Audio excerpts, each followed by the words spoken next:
నమస్కారం. చైత్రమాసం రాగానే చెట్లన్నీ చిగురించి ప్రకృతి అంతా పచ్చని పట్టుకుంటం కట్టుకుంటుంది. అదే సమయంలో మన హృదయాలను భక్తితో స్ఫూర్తితో నింపడానికి వచ్చే పవిత్రమైన పండుగే శ్రీరామనవమి.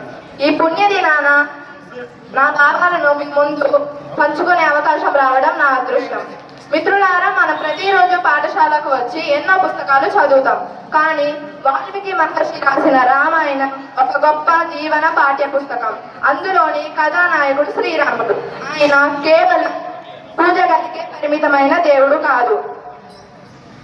ఆయన మనందరికీ మార్గనిర్దేశం చేసే ఒక ఆదర్శ విద్యార్థి, ఆదర్శ పుత్రుడు, ఆదర్శ పాలకుడు. శ్రీరాముని రూపం చూడగానే మనకు మొదటిగా గుర్తొచ్చేది ఆయన చేతిలోని కోదండం, ధనస్సు దేశానికి సంకేతమో తెలుసా? ఒకసారి బాణం ఎక్కువ పడితే అది లక్ష్యాన్ని ఎంత గురి తప్పకుండా చేరుస్తుందో. మనసును అదుపులో ఉంచుకొని చదువుపై మనం పెట్టే ఏకాగ్రత కూడా అంతే పదునుగా ఉండాలని కోదండం మనకు చెబుతోంది. ఒక విద్యార్థి మనం రాముడి గురించి నేర్చుకోవాల్సినవి ఎన్నో ఉన్నాయి. కష్టాలను ఎదిరించే ధైర్యం. సముద్రం మీద వంతెన నిర్మించడం అసాధ్యం, కానీ అనిపించిన ఉడత సహాయంతో వానర సైన్యం కృషితో దాన్ని సుసాధ్యం చేశాడు రాముడు. ఎంత కష్టమైన సబ్జెక్టు అయినా భయపడకుండా శ్రమిస్తే విజయం మనదే అని అది చెబుతోంది. గురుభక్తి. విశ్వామిత్రుడు, వశిష్ఠుడు లాంటి గురువుల పట్ల రాముడు చూపిన అపారమైన భక్తి ప్రపత్తులు మనకు ఆదర్శం. గురువులను గౌరవించే విద్యార్థి భవిష్యత్తులో ఉన్నత శిఖరానికి చేరుకుంటాడు. సమానత. బుద్ధుడిని శబరిని ప్రేమతో అక్కున చేర్చుకున్నాడు శ్రీరాముడు. మన పాఠశాల కూడా ఒక చిన్న అయోధ్య లాంటిది. మనమంతా హెచ్చు తగ్గులు లేకుండా అన్నదమ్ముల్లా అక్క చెల్లెల్లా కలిసిమెలిసి ఉండాలి.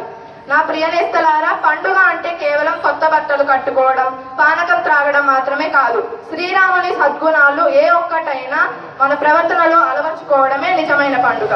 నిజాయితీ అనే ఆభరణాన్ని ధరించి క్రమశిక్షణతో కూడిన విద్యను అభ్యసిస్తూ మన తల్లిదండ్రుల కలను నిజం చేసే సత్ప్రవర్తన గల విద్యార్థులుగా ఎదుగుతాం. అదే మనం ఆ శ్రీరామచంద్రుడికి ఇచ్చే నిజమైన బహుమతి. చైత్ర శుద్ధ నవమి రోజు జన్మించిన ఆ నవమి చంద్రుడి సుగుణాలను మనలో అలవర్చుకోవడమే మనం జరుపుకునే అసలైన పండుగ. చదువుతో పాటు సంస్కారాన్ని నేర్చుకున్నప్పుడే మనం పరిపూర్ణమైన విద్యార్థులుగా ఎదుగుతాం. ఆపదమాపహస్తారం దాతారం సర్వ సంపద లోకాభిరామం శ్రీరామం భూయో భూయో నమామ్యహం.